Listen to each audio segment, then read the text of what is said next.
this episode of Carlie's Couch, we explore the quote.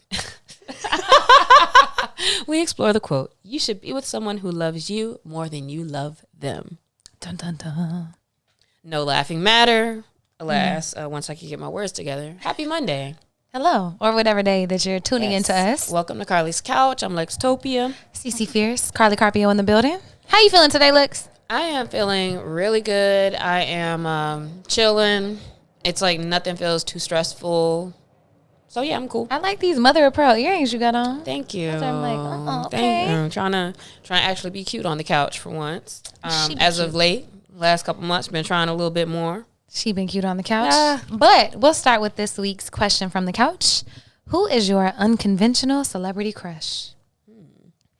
The first one somebody said is Adam Driver. No, they didn't say. They sent me a GIF, and I had to look that man up. Google image search.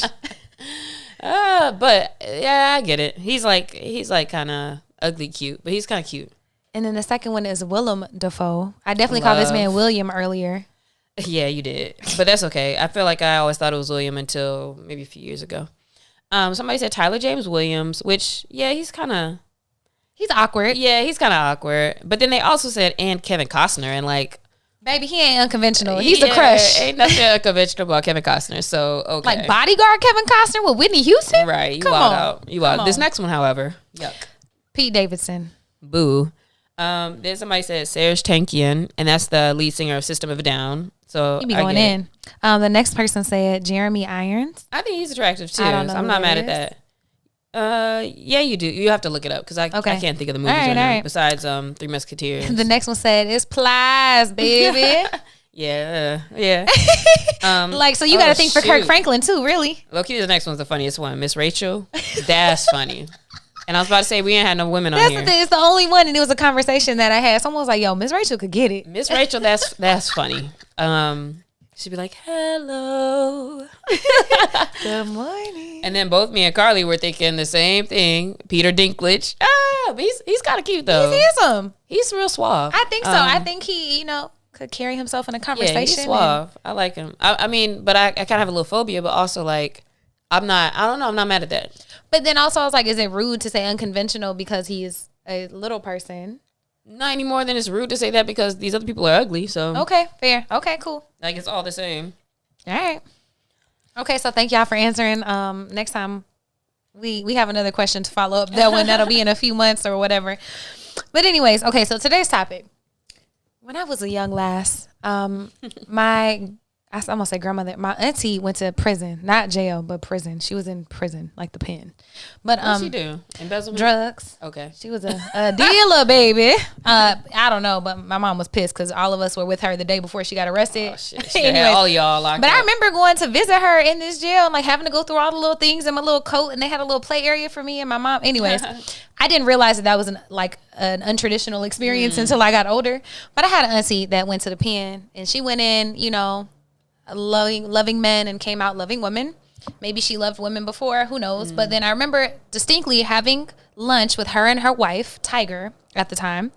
And Tiger was a great cook. So Tiger was cooking and my auntie was sweeping. When she's out? Mm-hmm. Okay. She was sweeping and she was like, Carlie Ruth. Because that's Carlie Ruth. That's how my family says my name. They're like, you got to find somebody who loves you more than you love them. That's the only way relationships work. And from the time I was little, I thought that was the dumbest shit I'd ever heard. I was like looking at her and I was like, but that doesn't make sense. Why? And I remember like arguing with her and she would just tell me, no, when you get older, you'll learn and you'll figure it out and da-da-da-da-da.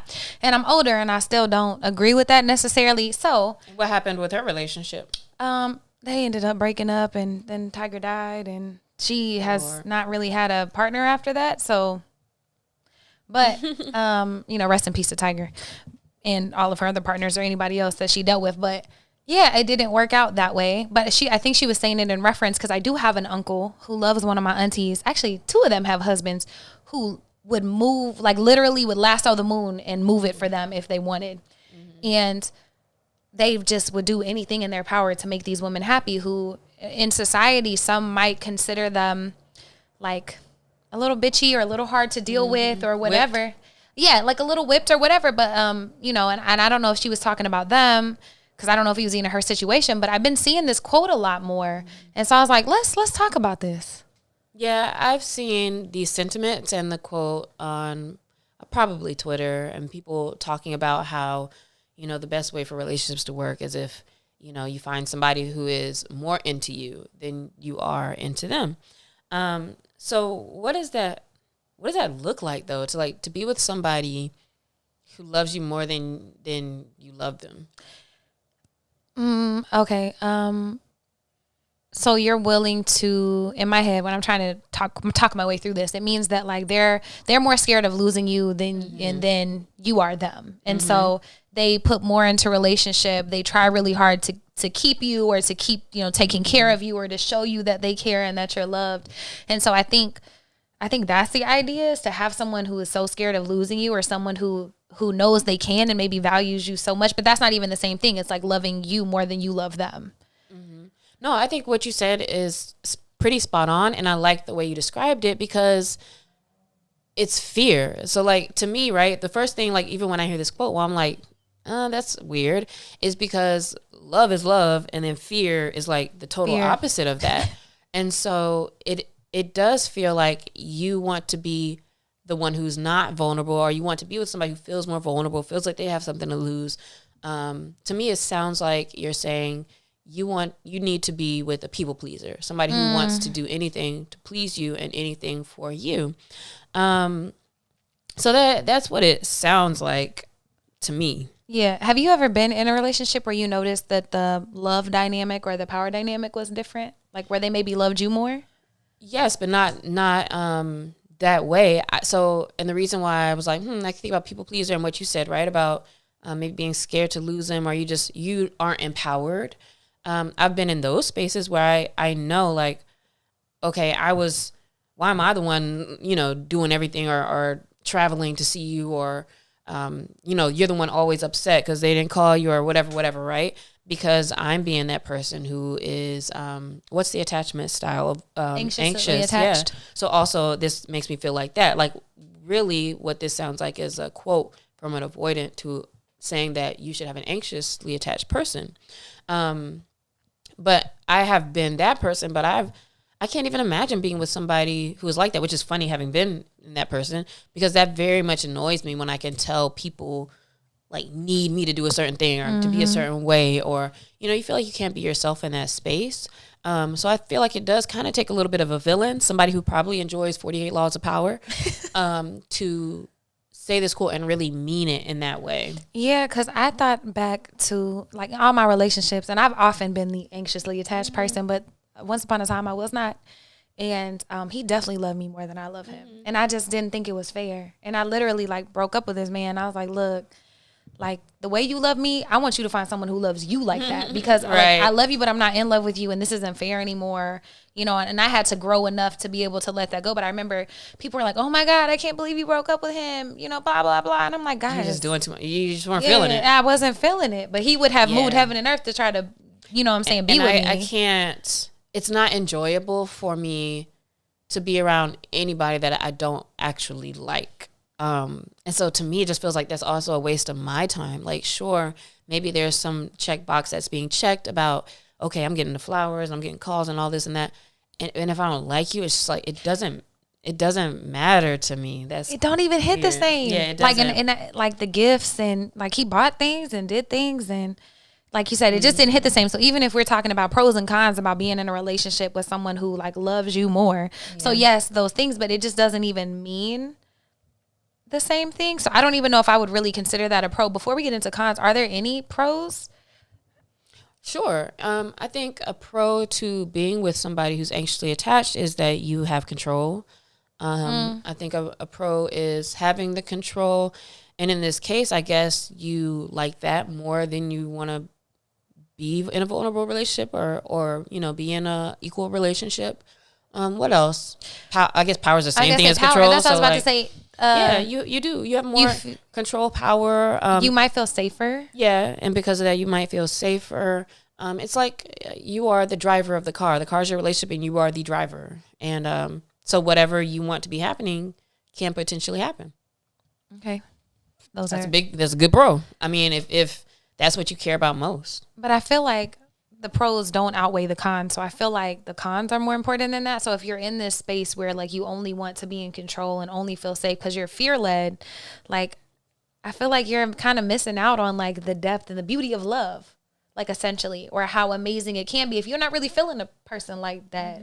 Like if you like love them or they're only filling a space or just so you could get married or, you know, security then would be another pro.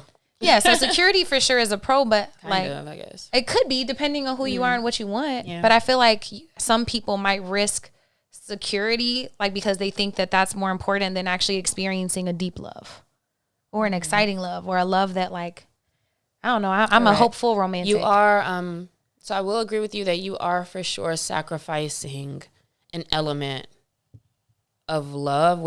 And maybe I would dare to say that if you are thinking and in a relationship that matches this quote, that you are not loving, that you're not loving that person really at all. And quite frankly, you're not probably allowing that person to love you because they're probably not even seeing the full you and the real you. And so with that in mind, I will agree with what you're saying, that you are missing out on a full experience of not having to have a mask on. Like, to feel this way, regardless of which person you are, you have a mask on. And I think that happens so often in loving relationships where either if you get to a point where you put a mask on or you start like that and you never really let them in.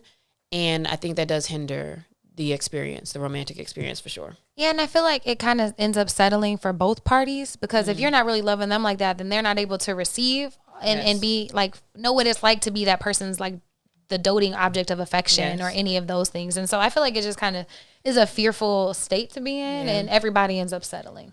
Because also there's so many different ways you can change this quote and it's saying the same thing, because also what you're saying is you should love somebody who doesn't love themselves or who is more afraid of losing you than loving themselves is also saying the same thing. And so it's like, why would you want somebody in that space? Well, like to say the quote, right? Because a lot of times we can live in this and maybe we're not thinking about it like that evilly and directly. But you know, there are people who, like you said, even like with your aunt, who say this and this is what they mean is like, hey, I need them to be more scared and I need them to be afraid of you. I've seen people say that too, where like, for a relationship to work, you got to be afraid of your wife. I've seen that too. And maybe that's not exactly the same, but all of it kind of leads to the fact where you're not allowing that person to love themselves first and then love you through that lens of loving themselves. Like all of that is where you really have something beautiful. And I think it comes from a place of like scarcity, a place of trauma, like a place of not wanting to be vulnerable because maybe you have been hurt before or not thinking you're worthy. Like kind of also too. For like, the person saying the quote? Yeah, because it's like... Yeah, you're very scared. You are scared. Yeah, anytime I have been not very vulnerable in a relationship or with somebody, it's because you're afraid. But yeah, what should it be instead then? Like, you should want to, is it right to also then say, okay, you should love somebody who loves you, you know, who loves each other equally? That's a good question. I think, I don't know about it loving equally, because I think like during different times and maybe what's going on that like, you know, it might like one day I might love more, they might love more, but I think it's important. Yeah, like depending on what's happening. I love Brene Brown talked about how, you know, one day it's 80 me, 20 him, next day it's 100 him, 0 me, because I ain't have it. You know, you got to find, so all of that to say, I think you should find someone who has the capacity to love you as much as you love them, or like around the same. We're not measuring in grams capacity or any of that. Like emotional intelligence. Yeah, emotional intelligence, but also willingness, commitment to being vulnerable. Like they're in it as much as you are. And you got to find somebody who can meet you on that level, like being willing to grow. Because I don't feel like relationships are easy, even when you quote unquote find the right person or any of that. I think that it's work and super beautiful work, but it still can be work nonetheless, because life can be hard, and it's important to find somebody who has the capacity and is also willing to do the work. Yeah. Because also, I guess kind of with what you're saying too, we're not even just talking about at that base heart level of like love. Like maybe it doesn't turn off and on like every other day, but it's in being able to really express and live that through your actions and all that. Like, yes, we don't always have that in us every day. So I like that you want to make sure that you find a partner or find somebody that is as committed to the same things as you, which to me sounds like it's important to have a lot of clarity about what you want. So that does require vulnerability. So two people have to be being very honest with each other is kind of the key to all of that.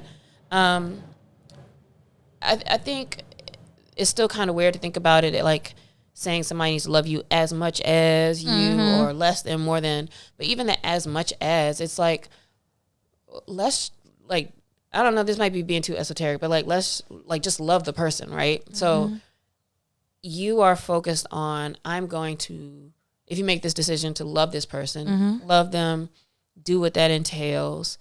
And that's kind of all you should be worried about. Like, and then you see what happens, right? You're seeing, is this person saying and showing that they love me too? Are they not? How are they doing it? You know, are we able to communicate and blah, blah, blah, blah, blah. And if not, then it's like, okay, cool. Because I loving myself more than loving you, then I'm going to make the decision to love you from over here. And, or maybe, you know, maybe we're fine. But I think it takes something, and it's very hard to do this, but I think that there's something to really like going all in. And again, if you're making that decision and saying you love somebody, not talking about like the people who say like, I love you on the first date. But if you're going to love somebody, like that's what you're thinking is love them. And the moment you start being like, I don't know, like how do they feel? What is this? What is that? What is that? Now you're not, I don't know, you're not being honest with your own kind of instincts and your own insights of what you're thinking. You're moving out of fear as soon as you ask questions. And I think that like love is so beautiful, and I try to love like that, like love just to love, but I also it is a little scary and it's hard, and we've all been hurt because we're all trying to figure this shit out, and life can be all these things. But it's like I feel like that's the most honest version, is like I love you and I love me enough to like respect myself and like move if I need to, but it never becomes like my love for you never becomes more important than me doing all the things I need to for myself. And I think that that's not something a lot of people talk about in relationships. I feel like now with a lot of the rhetoric, it can be so easy to lose yourself. And I feel like that's important to make sure that you don't lose yourself in someone or in a relationship, because then it's like, what do you bring into the relationship if you lose yourself? Yeah. And we've all been there before, where all of a sudden you're just like, this ain't even how I act. I'm not usually this insecure. I like myself better. And like we always talk about how then when you in that relationship and all of a sudden you start to do all these hobbies and have fun and blah, blah, blah. And it's like, man, why lose yourself? Because you let fear take over, essentially. And that is a very difficult thing. I think as I've moved on from a relationship to the next, that's one thing that I always start to go in now, trying to be like, okay, who am I? You know, and also because that people like who you are when they meet you, right? And then it seems like, whoa, things change. But like, who am I? And trying your best to maintain it. Like, okay, you're not become this bum who's like in bed all morning with them, you know, now that you're in a relationship, or now you don't care about your hobbies. Now you don't call your friends. And so really trying to go in and focus on that. So a lot of this boils down to, I would say, is really loving yourself. I think if you're the person opposite that quote, then it's kind of showing like there's something going on with you. If you're the person saying this quote, there's something going on with you because you're looking for an easy way out. You're looking for the benefits without putting in the efforts. And at the end of the day, that kind of just leads to it's a losing formula. So why not move through things and love each other, even if that means it's over more quickly, and then you move on to, you know, bigger, different things, as opposed to being in this space, which goes to what we were talking about a couple episodes ago with the being casual about things as well. So the scarier things are, as weird as it sounds, because, you know, also I am saying things that I 100% don't always do. So keep that in mind. But the scarier things are, it really is so much better. Like, it's just, it makes your space better. It's like the quicker you face those fears, the quicker you find out who you are, what you need, what you want, what you're willing to put up with, what you're not. And that's like how you find your person. If you're always playing it scared, or people, whatever, you're never going to find the people who actually meet you, and you'll never find yourself. And so, like, I hope that y'all, you know, take chances in love. Like, love is meant to be loved. Life is meant to be lived, all those good things. But, like, think about what's keeping you from really loving someone, or from being in a space where someone treats you better and treats you like you deserve. Yeah. Yeah. So think about that. Let us know your thoughts on the quote. You should be with somebody who loves you more than you love them. Let us know in our comments. Leave us 5 stars. Leave us a review this week. And thanks for listening. As always, we'll see you next time. Bye, y'all.